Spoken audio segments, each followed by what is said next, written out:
Pumagitna na sa issue ng daytime truck ban sa Maynila ang Metro Manila Council Traffic Committee. Napagkasunduan po ng konseho na sundin ang truck ban sa loob ng 3 linggo pero wala munang hulihan kapag lumampas sa window hour hanggang alas 5 ng hapon.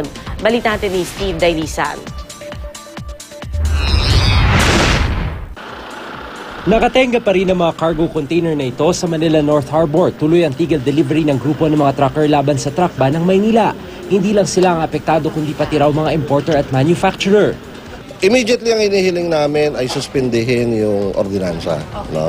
At pagkatapos masuspindi, mag-resume ng usapan. And this time, siguro kausapin yung mga talagang tamang organisasyon na dapat kausapin. Ano ngayon ang iisipin ng, let's say, yung exporter na nagpo-process ng kargamentong yan? Mukhang mahirap na yata magnegosyo rito. Hindi dito sa Maynila, kundi dito sa Pilipinas. Baka lumipat na kami sa Myanmar o kaya Vietnam. Bagay na sinigundahan ng Employers Confederation of the Philippines. Lalo't malamang daw na apektado mga pabrika at warehouse na dapat makatanggap ng mga produkto at raw materials. If there is chaos on the street, magkakagulong ganyan, siyempre yung mga potential investors, tinitingnan tayong lahat. And it might give them the wrong impression na kulang tayo sa pagsunod sa batas. Apektado pati koneksyon ng Bureau of Customs na sa unang araw pa lang ng tigil delivery ng mga truck ay nawala na ng mahigit 200 milyong pisong kita.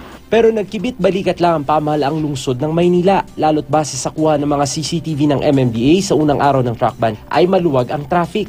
In jubilation ang mga taga-syudad ng Maynila at mga taong dumadako dito. Lalo na during school hours and office hours and rush hour. Sa gitna ng pagmamatigas ng dalawang panig, nag-referee na ang Metro Manila Council Traffic Committee. Present ang mga truckers group pero no-show si Manila Mayor Joseph Estrada. Gayun din si Vice Mayor Isko Moreno na sinabing hindi sila inimbitahan ng konseho bagamat nakipag-ugnay naman daw ang MMDA. Napagkasunduan ng konsehong sundin ang truck ban ng Maynila sa loob ng 3 linggo pero wala mo nang hulihan kapag lumampas sa window hour hanggang alas 5 ng hapon. Pag lumampas sila na between 2 to 5, yun pa yung experimental. Walang apprehension. Yan. So wala.